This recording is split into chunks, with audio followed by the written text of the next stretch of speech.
Sud Radio, l'invité politique, Jean-François Aquili. Jean-François Aquili, l'invité politique, votre invité politique ce matin sur Sud Radio, c'est Raphaël Glucksmann, le député européen de Place Publique, leader évidemment de la gauche. Bonjour Raphaël Glucksmann. Bonjour. La gauche, dont vous êtes l'un des représentants, doit-elle définitivement couper le lien avec la France insoumise après le drame de Lyon ? J'ai toujours eu une position très claire et je vais la redire ce matin. Nous ne pouvons faire aucune alliance électorale avec la France insoumise. Nous n'allons pas faire d'alliance avec Jean-Luc Mélenchon. Il y a entre nous trop de différences, trop d'oppositions, trop de contradictions. Et ça fait longtemps que j'insiste sur cela. Mais la brutalisation du débat public est un danger mortel pour la démocratie. Et la France insoumise et Jean-Luc Mélenchon, depuis des semaines et des mois, ne font que cela. Brutaliser le débat public, publier des listes d'ennemis, accuser X et Y d'être des génocidaires, des fascistes, des ennemis à combattre. Et je ne veux pas cela pour mon pays. Ouais, donc 2024 c'est fini, parce que reconnaissez que pour les législatives à l'époque... C'est fini. Il y a eu des accords, vous y a eu des accords aussi, il y avait, Raphaël Glucksmann. Il y avait une situation d'urgence. Est-ce que vous le regrettez aujourd'hui ? Il y avait une situation d'urgence créée par la dissolution du président de la République. Il fallait choisir une forme de hiérarchie des périls, et ce qui était immédiat, c'était le risque d'une prise du pouvoir par le Rassemblement national. Mais moi, le 9 juin au soir, je me suis fait une promesse absolue. Et cette promesse, je la tiendrai. C'est de ne jamais plus me retrouver dans cette situation-là. Et tout ce que j'ai fait depuis, c'est de construire le fait que nous ne nous trouverons plus dans cette situation et qu'il n'y aura plus d'accord politique plus jamais avec cette force qu'est la France insoumise et avec Jean-Luc Mélenchon. Nous allons le combattre politiquement et nous allons gagner politiquement, parce qu'une majorité écrasante des électrices et des électeurs de gauche dans ce pays, des citoyens qui se reconnaissent dans les principes de la gauche démocratique, une majorité écrasante est d'accord avec nous et rejette cette brutalisation permanente, rejette cet aplatissement permanent devant les régimes autoritaires qui menacent nos pays et rejette fondamentalement cette trahison de la République. Raphaël Glucksmann, il y a le cas de ce député Raphaël Arnaud, dont les deux collaborateurs sont entendus là actuellement par les enquêteurs. Est-ce qu'il doit démissionner? Parce que vous dites, Jean-Luc Mélenchon brutalise le débat, il est en soutien de son député, il est en soutien même de la jeune garde, il revendique, Jean-Luc Mélenchon, tout ça. Est-ce que ce député-là doit partir? Ce qui est fascinant dans la position de Jean-Luc Mélenchon, pour être honnête et direct, c'est qu'il assume jusqu'au bout ce lien avec ces gens violents. Et donc, non seulement un député de la République... C'est une fuite en avant, c'est quoi?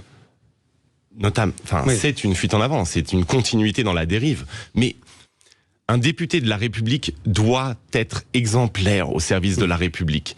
Il ne doit pas être lié à des organisations violentes. Il ne doit pas cautionner la violence. Vous savez, la République, c'est l'autorité de la loi, pas l'autorité des points.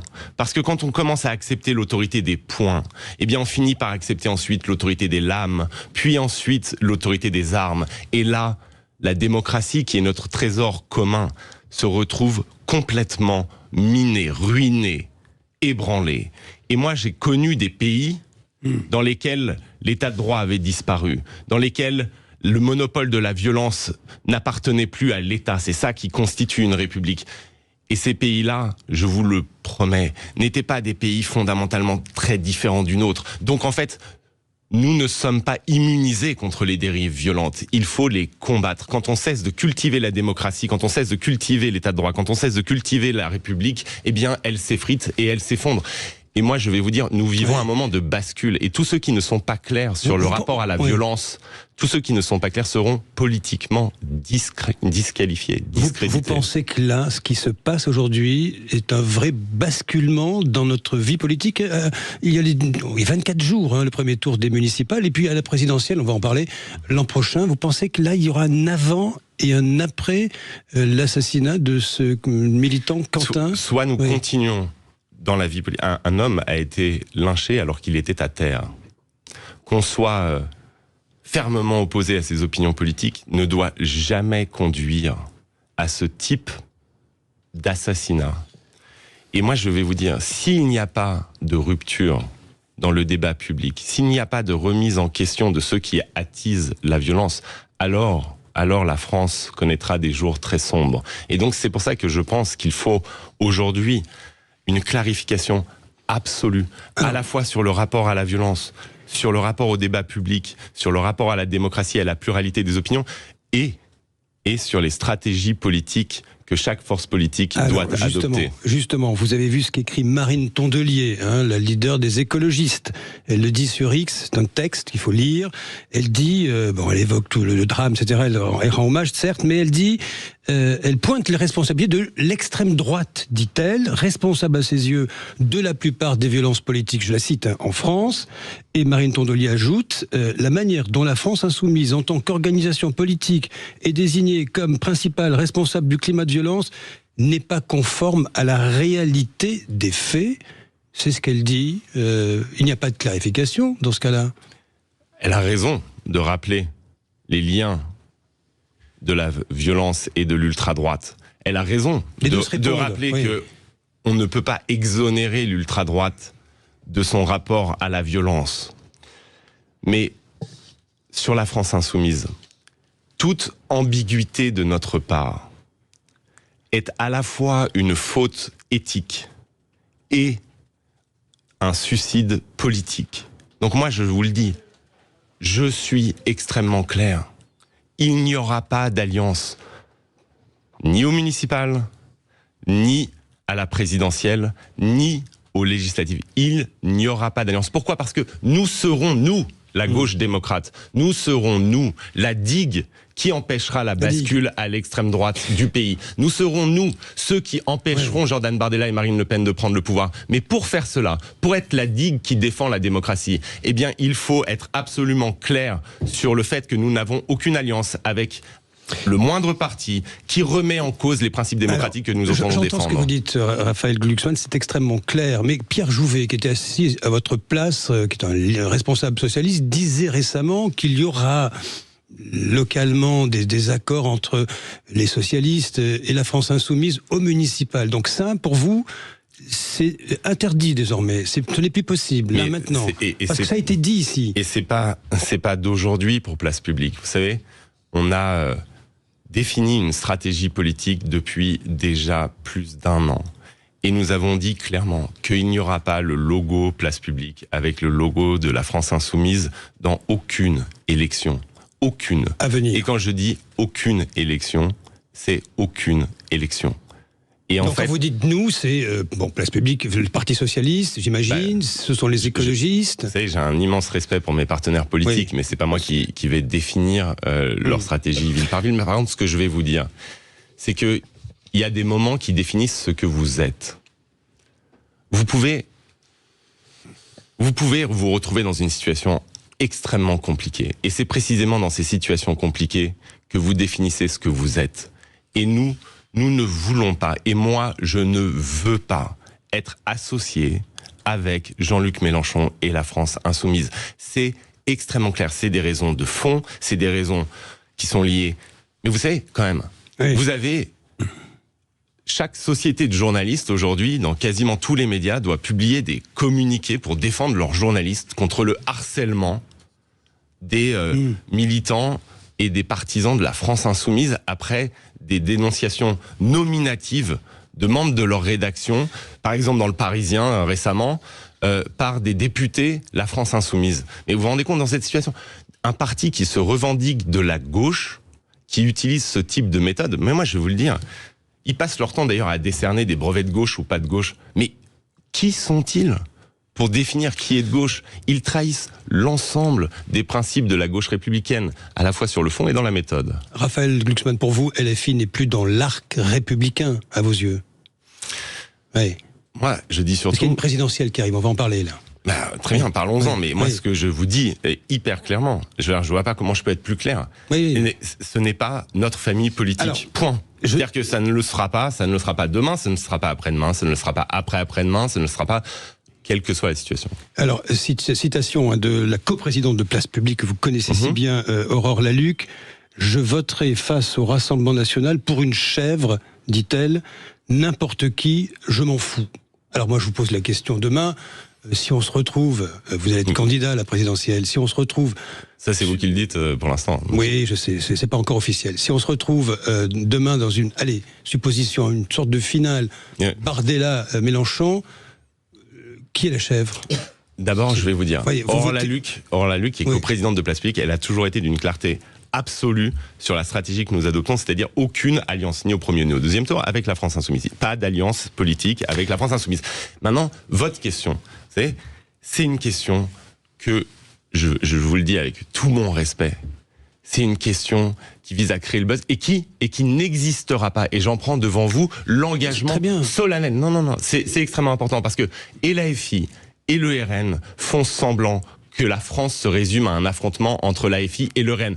Donc moi, je vais vous dire une chose, il y a toute une France qui refuse l'affrontement des extrémismes. Et je vous le dis calmement, mais extrêmement fermement, au deuxième tour de l'élection présidentielle, il y aura la gauche démocrate face au Rassemblement national. Sauf nous serons la digue et Aurore Lalucq pourra voter pour toute autre chose qu'une chèvre, je l'espère. Oui. Parce qu'elle votera la gauche démocrate, le candidat de la gauche démocrate, contre le Rassemblement national. Et je suis certain qu'elle le fera avec conviction après avoir participé à une campagne. Vous ne voulez pas répondre à cette question parce que vous estimez qu'elle vous enferme dans un cliché, c'est ça? Mais parce que parce que ce que vous voulez faire, c'est réduire la France, la République française, à un affrontement entre ces deux forces politiques. Je vous le dis.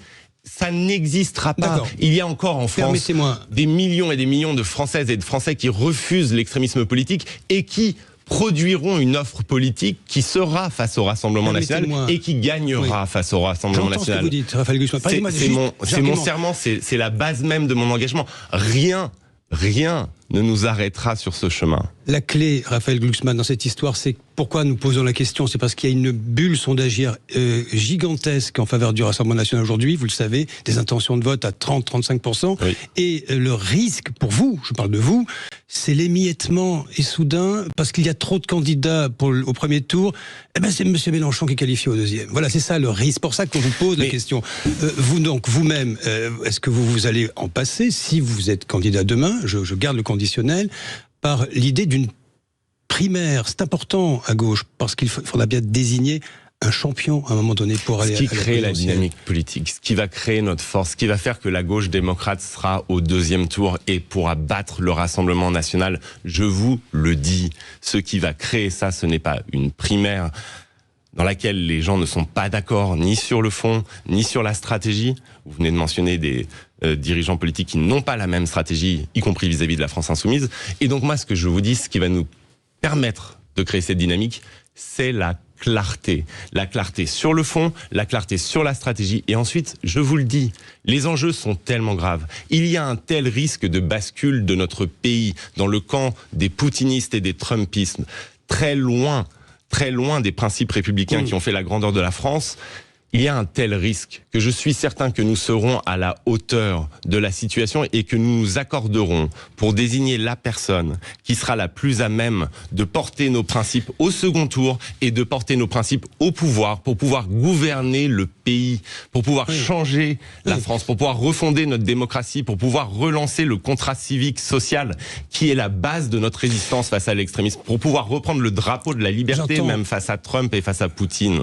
Raphaël Glucksmann, j'entends vos convictions conviction, mais je vous pose une question de journaliste, une question sans doute, on va dire, idiote dans à votre vos rôle, yeux. il me semble.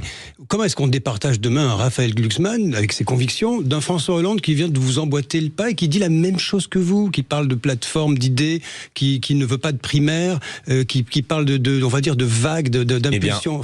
Comment est-ce que vous vous départagez tous les deux, par exemple, demain, s'il n'y a pas de primaire? Comment ça marche? À quel moment? Nous sommes des adultes. Vous savez, nous sommes des adultes dans une situation historique dramatique. Nous assumerons nos responsabilités et nous nous accorderons, au-delà de nos deux personnalités d'ailleurs, sur la meilleure candidature. Nous le ferons. Mais quand? Mais vous savez... Comment ça marche? Vous savez, si ce n'est pas moi qui suis en situation d'être celui qui fera gagner la gauche, eh bien, je me rangerai tout à fait à l'idée que quelqu'un d'autre puisse le faire. Pourquoi? Parce que la situation est tellement grave qu'on doit donner toutes ses chances à la gauche démocrate. Et je vais vous dire une chose. Moi, je ne transigerai sur rien. Sur rien. J'assumerai ce combat jusqu'au bout. Je suis prêt vraiment à mener cette lutte, jusqu'au bout, mais parce qu'il en va de la destinée de notre démocratie et de la République. À quel moment ce déclic se produit? Parce que ceux qui vous écoutent, même qui vous soutiennent, ont envie de savoir à quel moment ça se décide. Pas aujourd'hui. Déjà, je vous le réponds, je vous réponds de manière cash. Aujourd'hui, il y a des élections municipales et j'espère bien que la gauche démocrate, dans une stratégie claire, pourra conquérir des villes et les conserver. Maintenant, dans les semaines et dans les mois qui viennent, il y aura des discussions et nous serons capables de produire une candidature puissante, à même de ramener la gauche démocratique au pouvoir. Parce qu'en fait, l'enjeu de cette élection présidentielle, disons les choses de manière hyper franche, l'enjeu de cette élection présidentielle, il faut que tous les cadres et les dirigeants de la gauche le comprennent. On a plus l'enjeu, le temps, mais... l'enjeu, ce n'est pas d'être premier à gauche. Non, l'enjeu, il va falloir parler à Olivier Faure, par exemple. Olivier Faure, il faudra lui parler. Il faudra parler à Olivier Faure. Il faudra parler à tous les dirigeants politiques de la gauche démocratique. Lui, il n'est pas du tout là sur ce que vous voulez. Il est primaire, il est sur autre chose. Mais moi, je pense vraiment que c'est pas la bonne stratégie. Donc oui. Vous lancez un appel ce matin, par exemple. Vous dites, Olivier, il faut qu'on se parle. Moi, vraiment, on n'a pas besoin de lancer un appel à la radio pour se parler. Non. Moi, ce que je vous dis de manière très simple, c'est que j'ai envie de faire avec le Parti socialiste. J'ai envie de faire avec les écologistes qui sont en rupture avec la France insoumise. J'ai envie de faire avec les démocrates, les sociodémocrates. J'ai envie qu'on construise une offre politique enthousiasmante. J'ai envie qu'on réenchante. Vous savez, aux élections européennes, avec les socialistes, eh bien, on a repris une social-démocratie moribonde et on l'a amenée à 14%, alors que la social-démocratie française n'avait pas fait plus de 6% à une élection nationale depuis 12 ans. Et pourquoi nous avons réussi cela? Parce que nous étions clairs, parce que tout le monde savait pourquoi il allait voter, parce que nous avions une ligne qui n'était pas faite de compromission ou de zigzag. Pourquoi? Parce que nous avions travaillé le fond, parce que nous avions un projet pour l'Europe. Donc appel ce matin de votre part, on va dire solennel, au Parti socialiste, aux écologistes, pour changer la donne, c'est ça en fait. Nous allons travailler ensemble à une offre puissante aux élections. Et je vais vous dire une chose. Je suis convaincu, moi, que face à la menace de l'extrême droite, l'alternative, ce sera une force qui sera social-démocrate, écolo, démocrate, pro-européenne, qui assumera toutes ses positions et tous ses principes et qui les traduira dans les faits. Merci à vous, Raphaël Glucksmann. Merci. Merci, Raphaël Glucksmann. Petite précision, parce que je n'ai pas bien compris. Qu'est-ce que vous demandez à Olivier Faure sur l'affaire, là, avec LFI, sur le positionnement par rapport à LFI? Qu'est-ce que vous demandez à Olivier Faure et Marine Tondelier? Parce qu'il n'y a pas eu d'interview d'Olivier Faure sur la prise de position. Qu'est-ce que vous leur demandez, là, ce matin? Qu'est-ce que vous leur dites? Vous savez, je leur parle, donc c'est pas à votre micro que je vais leur demander. Moi, ce que je dis, et ce que je dis pas à Olivier Faure ou à Marine Tondelier, je le dis à tous les gens qui nous écoutent. Il faut, dans des situations de crise, être d'une clarté absolue. Donc, Olivier Faure n'est pas clair. Savoir choisir, savoir trancher. Mais si, j'ai lu son texte. Alors son texte c'est clair ou pas? Parce qu'il n'y a pas de rupture sur la suite. C'est uniquement ponctuel. La conclusion logique de son texte, c'est que donc nous n'allons pas faire d'alliance avec la France insoumise. Moi, je vous donne la conclusion tout de suite à votre antenne. Il n'y aura pas d'alliance. Point. Il y aura une gauche, y compris d'Olivier Faure, selon vous. Il y aura une gauche démocrate et le cap est clair. le cap est extrêmement clair. Il n'y ne aura condamne pas LFI, Olivier Faure, dans son texte. Vous demandez une condamnation d'Olivier Faure d'LFI? Mais vous savez, je ne suis pas venu à votre micro pour lancer un appel à Olivier Faure, parce que j'ai son numéro de téléphone, il sait ce que je pense, et je pense qu'il sait aussi, je sais aussi ce qu'il pense. Non, mais les électeurs, en fait, se posent la question, parce qu'il y a eu, effectivement, un blog hier, avec... Chacun s'exprime comme il l'entend. Moi, je viens à votre micro, et je pense que les gens qui m'ont écouté, là, ce matin, de bon matin, clair, ils savent très bien quelle est ma position, et ils savent que je la tiendrai, et que je ne suis pas homme à zigzaguer quand il faut adopter un cap droit, clair, et qu'il faut revitaliser, régénérer, refonder, muscler cette gauche démocrate qui sera l'alternative à l'extrême droite en 2027, monsieur. Bon, en tout cas, vous vous écartez de ceux qui zigzaguent éventuellement, quoi. Hein, c'est ça, on l'a bien compris. Merci Raphaël Glucksmann d'avoir été avec nous. Dans un instant, on va justement débriefer avec Françoise Degois et Elisabeth Lévy et revenir aussi sur l'enquête sur la mort de Quentin. Puis tout à l'heure aussi, évidemment, coup de projecteur sur les inondations.